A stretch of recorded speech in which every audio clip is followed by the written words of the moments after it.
Now let's go ahead and create a data model in SQL Server using the data set we've been working with so far from Cognitive Services. I'm going to open up SQL Server Management Studio now and jump over there and we'll get started.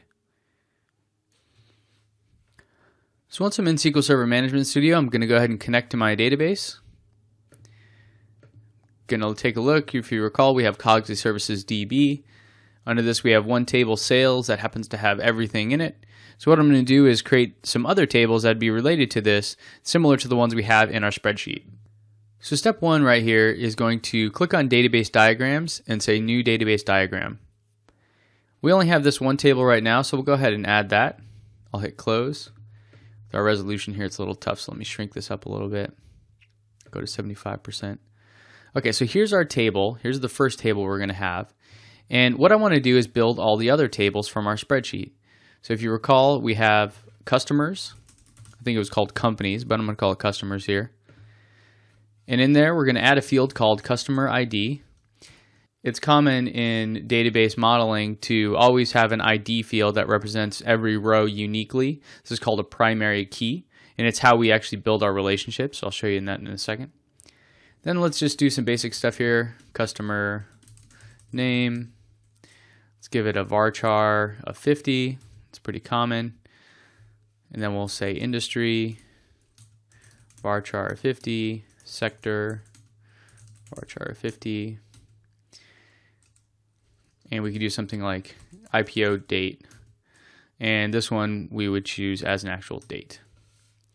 Okay, so I have a customers table.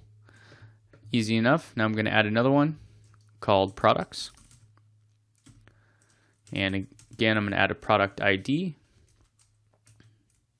This one will be an int. Let me go change the other one, a customer ID, to be an int as well.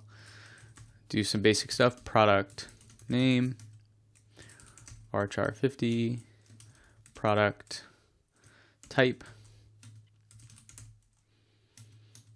product category, product price. Call it that. There we go. So we got another table there. We got products, customers, sales.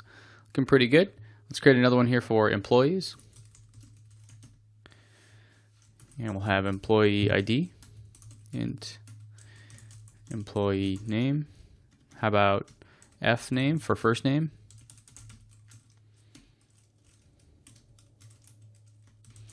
Employee L name for last name.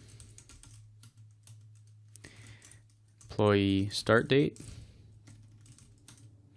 Call that a date. And employee salary. So it'll help us with our wage calculations to figure out our profit ratios later.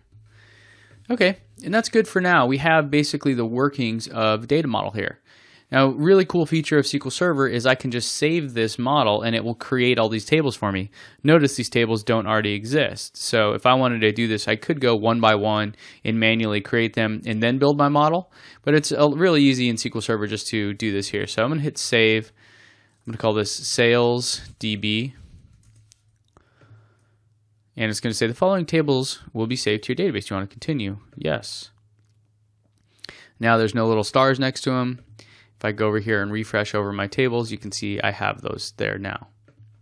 Let's go ahead and rename sales here so it fits our naming convention. There we go. And I'll go ahead and close this model here. Now if I refresh under database diagrams, if this was your first time creating a database diagram and you're following along, you may have saw a warning about installing the bits you need to create them. That's fine. Go ahead and click that. It just adds the additional components you need to basically do this part here. So that was step one. We created some tables. Now we need to create some relationships here.